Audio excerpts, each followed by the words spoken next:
Now, is it salmon patties or salmon croquettes? Which one do you call it? Because I got a question to ask y'all. Do y'all consider this a struggle meal or not? Because either way, these are a classic to me, and I'm going to show you exactly how I made them. So that's the brand of the salmon that I'm using. They do have in the smaller can where you can get it with the skin and bones already removed, but this one has the bone and skin in there.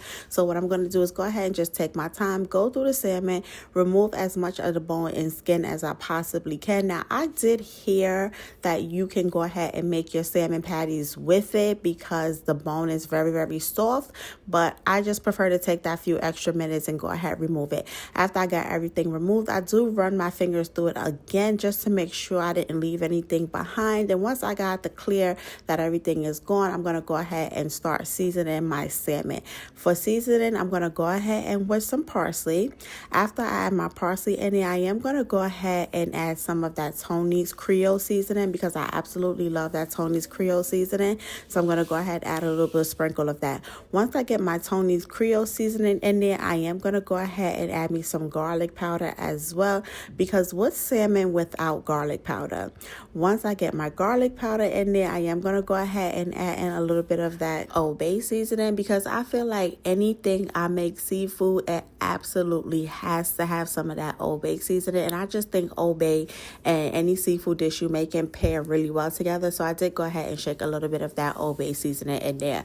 In addition to that Old Bay seasoning, I am going to go ahead and add in some of that paprika as well. I love paprika for flavor, and I also love the color that it brings too when you're cooking the food. So I went on ahead and add me a little bit of that in there as well. Now that I got my salmon already seasoned up, I did go ahead and wash off some of those sweet mini bell peppers that I have, and I did went on ahead and dice those up. In addition to those bell peppers, I did dice up about a quarter of a yellow onion as well, and I'm just going to go ahead and add that in there as well. If you do not like peppers and onions, you can go ahead and skip this part, but if you do like peppers and onions, you go ahead and add you some into your salmon mixture. After I got that bell peppers and onions in there, I'm going to go ahead and crack in an egg. In addition to the egg, I am going to use about a 1/4 cup of breadcrumbs. If you don't have breadcrumbs, you can use crackers.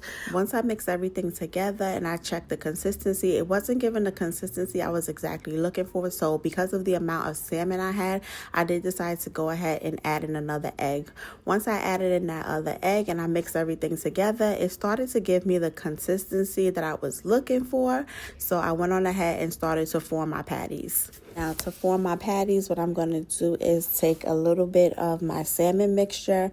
I'm going to put it in between the palm of my two hands and form it the same way that I would form a burger, in a circular motion, while trying to make sure that I get everything nice and even.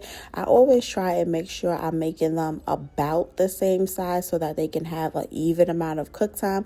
I want them all to have the same thickness, the same shape. Now, while I'm working on forming my salmon patties, I did go ahead and get me a nonstick pan.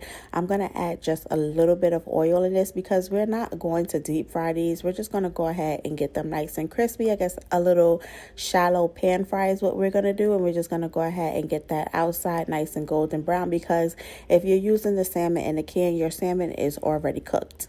Once that oil gets nice and hot, I did go ahead and put my salmon patties down just like this. Once I got my salmon patties down, I am going to let them cook for about 2 minutes on each side. Once I got them cooked on 2 minutes on each side, it was time for me to go ahead and flip them over. Once I flipped them over, they did look something just like this. It was nice and golden brown. I like my edges nice and crispy, and that's exactly what they was, and they were absolutely perfect. Beautiful, beautiful, beautiful.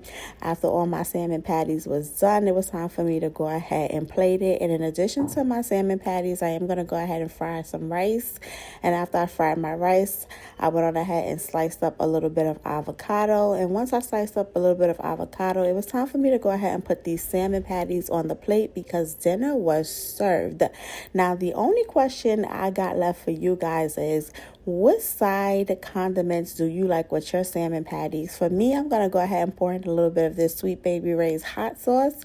In addition to that Sweet Baby Ray's hot sauce, I'm going to add me a little bit of tartar sauce as well. And because we fancy just like that, we are going to go ahead and sprinkle a little bit of parsley right on top. Now, I got a question to ask you. Do you like to dip your salmon cakes in a little bit of hot sauce, or do you like to dip your salmon cakes in a little bit of tartar sauce? Because honestly, I'm going to say I like a little bit of both. Give me a little bit of tartar sauce, give me a little bit of hot sauce in my salmon cakes, and we good and ready to go.